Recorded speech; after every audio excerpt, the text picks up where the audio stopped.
মাত্র 50 টাকা দিয়ে আমি এত মজাদার রামেন খেলাম, তাও আবার শুধুমাত্র 50 টাকা দিয়ে।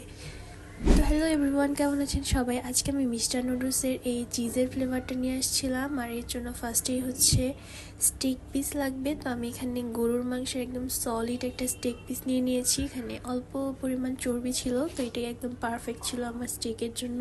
তো এখানে ফার্স্টে আমি 1 চামচ আদা বাটা রসুন বাটা দিয়ে ভালোভাবে এটা ম্যারিনেট করে নিচ্ছিলাম। তো আদা বাটা রসুন বাটা দিয়ে তারপর 1 ফালি লেবু দিয়ে আমি ভালোভাবে এটাকে মিক্স করে নিব। তো মিক্স করে নেওয়ার পরে এর ভিতরে আমি 1 চা চামচের মতো সয়া সস, তারপর 1 চা চামচের মতো টমেটো সস দিয়ে আবারও আমি এটাকে ভালোভাবে মিক্স করে নিচ্ছিলাম। আর এটা মিক্স করার পরে আমি এটাকে 10 মিনিটের মতো রেখে দিয়েছিলাম কিন্তু ফ্রিজে। তো তারপর আমি এটাকে ভেজে নিব। তো এখানে ফার্স্টে হচ্ছে আমি তেলের ভিতরে এটাকে ভেজে নিচ্ছিলাম, আর অপর সাইডে হচ্ছে আমি পানি দিয়ে দিয়েছিলাম। তো এই পানিটা গরম হতে হতে আমি কিন্তু এখানে এই রামেনটা দিয়ে দেবো। আর এই রামেনটা কিন্তু প্রাইস একদমই কম, মানে 50 টাকা দিয়ে এত মজাদার রামেন এটা তো কল্পনাই করা যায় না।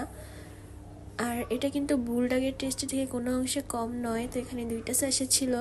তো আমি পানিটা গরম হয়ে যাওয়ার পরে এর ভিতরে আমি রামেনটা দিয়ে দিচ্ছিলাম, আর আমার কিন্তু স্টেকটাও ভাজা হয়ে গিয়েছে। আর এই যে দেখতেই পাচ্ছেন আমার কিন্তু রামেনটা সেদ্ধ হয়ে গিয়েছে। তো আমি এবার আরেকটা প্যানের ভিতরে ওই তেলের ভিতরে পেঁয়াজগুলোকে ফ্রাই করে নিব। স্টেকের তেলের ভিতরে ফ্রাই করে নিচ্ছিলাম, তার জন্য একটু কালো কালো দেখা যাচ্ছে। তো এর ভিতরে আমি আবারও 1 চামচ রসুন বাটা 1 চামচ আদা বাটা দিয়ে দিব।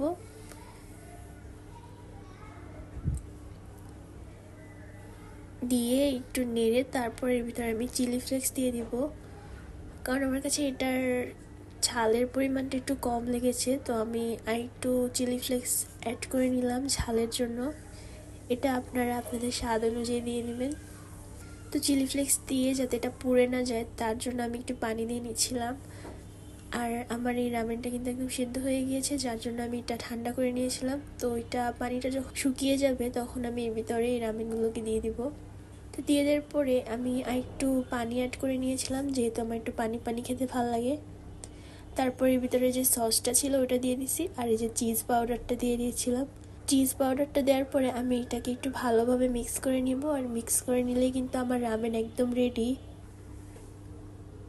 তো এই তো আমি ভালোভাবে মিক্স করে নিয়েছি, আমার রামেন রেডি। তো এই তো আমি পরিবেশন করে নিয়েছি স্টেকটা কেটে উপরে দিয়ে, একটা ডিম সেদ্ধ করে নিয়ে, আর আরও কিছু টপিকস দিলে ভালো লাগতো, কিন্তু আমি এতটুকুই নিয়েছি আজকে।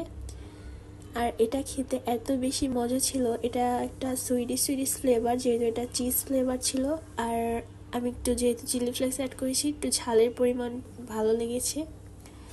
আর এই স্টেকটা দিয়ে কিন্তু এই রামেনটা খেতে খুবই মজা লেগেছিল। আপনারাও কিন্তু চাইলে এভাবে ট্রাই করে একবার দেখতে পারেন।